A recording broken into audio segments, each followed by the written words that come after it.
আসসালামু আলাইকুম। সুপ্রিয় শিক্ষার্থীবৃন্দ, আজকে আলোচনা করব ষষ্ঠ শ্রেণীর ইসলাম ধর্ম শিক্ষা থেকে চতুর্থ অধ্যায় আখলাক সম্পর্কে। মহান আল্লাহ মানুষকে পৃথিবীতে সৃষ্টির সেরা হিসেবে পাঠিয়েছে। মানুষের এই শ্রেষ্ঠত্বের মর্যাদা বজায় রাখতে হলে প্রয়োজন সুন্দর আচার আচরণ। মানুষের দৈনন্দিন কাজকর্মের মাধ্যমে যেসব আচার ব্যবহার, চালচলন, স্বভাবের প্রকাশ ঘটে সেসবের সমষ্টি হলো আখলাক। আখলাক কাকে বলে এইটুকু লিখলে হবে, এইখান থেকে এইটুকু লিখলে হবে। এটি শুধু মানুষের সাথেই সীমাবদ্ধ নয়, বরং জীবজন্তু, পশু পাখি, গাছপালা, পরিবেশের সাথেও সুন্দর আচরণ প্রয়োজন। মানুষ সামাজিক জীব, পরিবার সমাজবদ্ধ হয়ে বাস করে। কখনো আখলাক বা আচরণ প্রশংসনীয় হয়, আবার কখনো নিন্দনীয় হয়। প্রশংসনীয় আচরণকে আখলাকে হামিদা বা সচ্চরিত্র বলে, আর নিন্দনীয় আচরণকে আখলাকে জামিমা বলে। তাহলে আখলাকে হামিদা, এখানে শব্দটা ভালো করে শিখবা, এটা কাকে বলে, আর হলো আখলাকে জামিমা কাকে বলে। এই দুইটা উত্তর দেব। প্রশংসনীয় আচরণকে আখলাকে জামিদা বলে, আর নিন্দনীয় আচরণকে আখলাকে জামিমা বলে।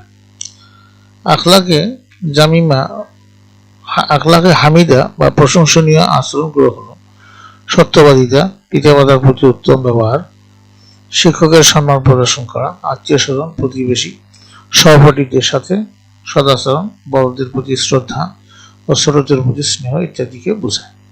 তাহলে আখলাকে হামিদা বলতে কি বোঝায়? তাহলে এইটুকু লেখলে এখান থেকে হয়ে যাবে উত্তর, এইটুকু। আর আখলাকে জামিমাটা কি?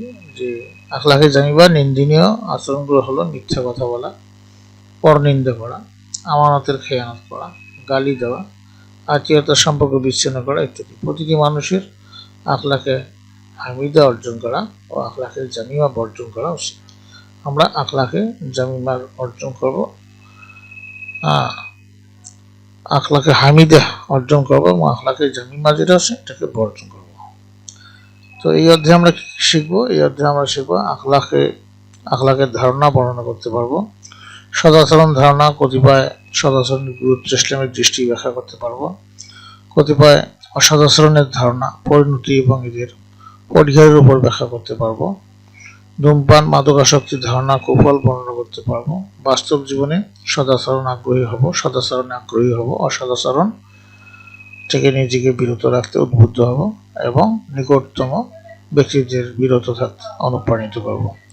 ধূমপান, মাদক শক্তিজনিত সামাজিক ক্ষতি এবং স্বাস্থ্য ঝুঁকি এড়িয়ে চলতে আগ্রহী হব। তো তোমাদের এখানে পাঁচটা হলো আখলাকে হামিদা, যেটা আগে আলোচনা করা হয়েছে। আখলাকে হামিদা বা প্রশংসনীয় আচরণ মানুষের জীবনে খুবই প্রয়োজন।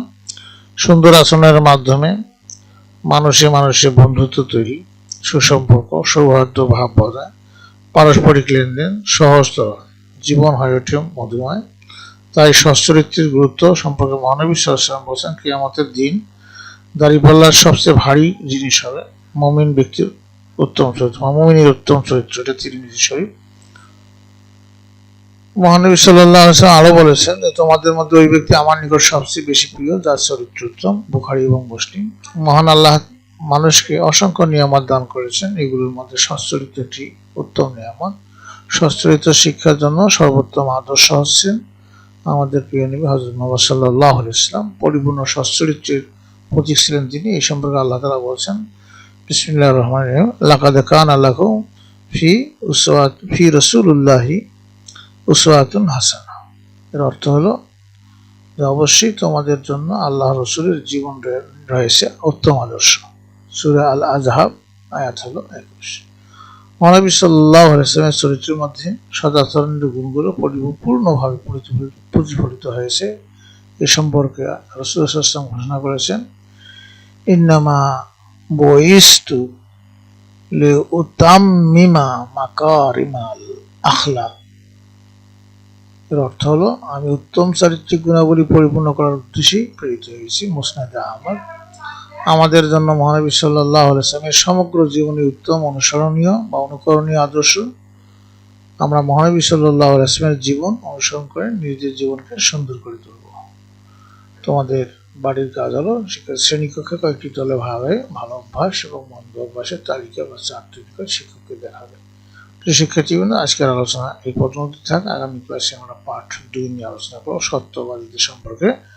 তো তোমরা সাথেই থাকো। তোমাদের শারীরিক মঙ্গল কামনা করে আজকে এখানে বিদায় নিচ্ছি। খোদা হাফেজ।